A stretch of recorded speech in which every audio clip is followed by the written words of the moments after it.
سے پہلی چیز مخلوط قومیت، نیشنلزم، جس کی نفی پر علامہ اقبال نے وہ بات کہی تھی، وطنی قومیت، کہ ان تازہ خداؤں میں بڑا سب سے وطن ہے، جو پیرہن اس کا ہے وہ مذہب کا کفن۔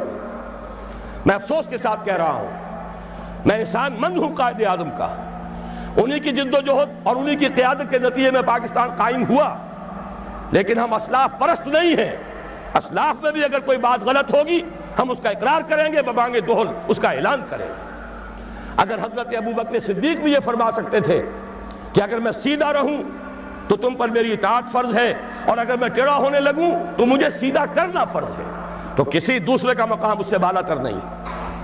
افسوس کہ قائد اعظم نے جو الفاظ 11 اگست 1947 کو کہے پاکستان کے بارے میں تصور دیتے ہوئے، Muslims will cease to be Muslims and Hindus will cease to be Hindus, not in the religious sense, because religion is the private affair of the individuals, but in the political sense۔ میرے نزدیک یہ مخلوط قومیت کا وہ تصور ہے ان الفاظ سے جو نکلتا ہے۔ توجیہ میں نے بھی کی ہے ان کے اس قول کی، میری کتاب استحکام پاکستان میں جو باب اس پر ہے اس پر میں نے مفصل توجیہ کی ہے، لیکن الفاظ ایسے ہیں بدقسمتی سے، جیسا کہ میں نے ابتدا میں عرض کیا تھا کہ سیکولرزم کے علمبرداروں کو اس سے دلیل ملی ہے۔ یہ مخلوط قومیت کا وہ نظریہ ہے جس کی نفی پر ہم نے تحریک پاکستان چلائی۔ پاکستانی قومیت، مسلم قومیت، اس کی بنیاد پر پاکستان بنا ہے۔ بہرحال ہم نے ابھی تک عملاً اسی مخلوط قومیت کے تصور کو اختیار کیا ہوا ہے۔ ہماری ایک ہی اسمبلی ہے، اس میں غیر مسلم بھی جائیں گے، مسلم بھی جائیں گے، وہ برابر کے ہیں، ان کے ووٹ وہاں پر، کوئی ان میں فرق نہیں ہے۔ تو معلوم یہ ہوا کہ یہ تو مخلوط قومیت اور مسلم اور غیر مسلم کی ایک مشترک قومیت کا تصور ہے جو آج بھی ہمارے ہاں رائج ہے، اور اگرچہ ہم نے اس کی نفی پر پاکستان بنایا۔ دوسرے، پارلیمانی جمہوریت، چونکہ برطانیہ میں پارلیمانی جمہوریت تھی اور اس کی تو ہر شے کو ہمیں سنبھال کر رکھنا ہے، پارلیمانی جمہوریت سے لے کر کرکٹ کے گیم تک ہر شے کو پوری وفاداری کے ساتھ ہم نے قائم رکھا۔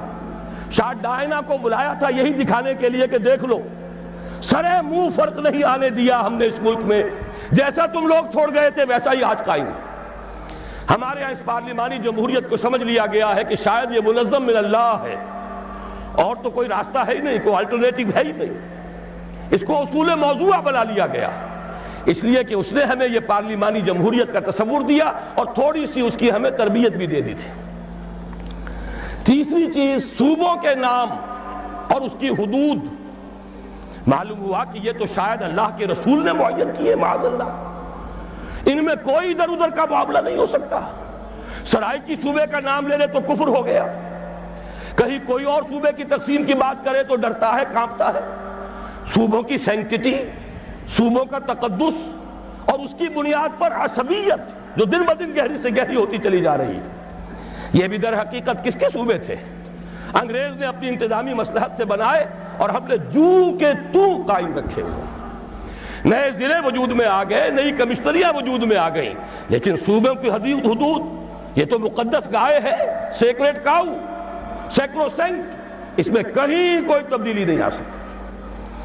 نمبر 4، بینکنگ کا وہ نظام جس کی بنیاد پر ہماری پوری صنعت اور تجارت، بلکہ اب تو کہوں گا زراعت بھی، اس لیے کہ ساری زرعی مشینری وہ بھی سودی قرضوں پر، ساری کھاد سودی قرضے پر، ہر نظام کے ہر حصے میں وہ شے شرائط کر گئی ہے جس سے ابھی آپ سن چکے ہیں اللہ اور اس کے رسول کے خلاف اعلان جنگ کے مترادف قرار دیا گیا، اور سمجھا یہ جاتا ہے سود کے بغیر تو نظام چل ہی نہیں سکتا۔ میرے نزدیک یہ کلمہ کفر ہے، یہ اللہ تعالیٰ کے خلاف بد اعتمادی کا ووٹ ہے۔ یا تو اللہ کو علم نہیں تھا معاذ اللہ کہ ایک دور وہ بھی آئے گا کہ سود کے بغیر نظام چل نہیں سکے گا، اور اس نے وہ شے حرام کر دی جو لازمی تھی۔ وہ تو کہتا ہے لا یکلف اللہ نفسا الا وسعها، انسانی وسعت سے بڑھ کر تو وہ کسی شے کا بوجھ نہیں ڈالتا۔ معلوم ہوا کہ ہمیں نہ اللہ پر یقین ہے نہ اس کے رسول پر اعتماد ہے۔ نمبر 5، جوئے، سٹے اور لاٹری کی لعنت جو ہمارے ہاں بڑھتی چلی جا رہی ہے۔ یہ کہا جا سکتا ہے کہ واقعتاً سود تو ایسی شے ہے کہ ایک دفعہ اگر اسے ہٹائیں گا تو زلزلہ ضرور آئے گا۔ ہمارے نزدیک وہ زلزلہ بہت مبارک زلزلہ ہوگا جو سود کو ختم کرنے کے نتیجے میں آئے، اور اور اسی سے خیر برآمد ہوگا، لیکن یہ جوئے اور سٹے اور لاٹری کے ذریعے سے بھی کوئی زلزلہ آ جائے گا۔ اگر ان کو ختم کر دیا جائے تو قیامت آ جائے گی، جسے قرآن کہتا ہے رجس من عمل الشیطان۔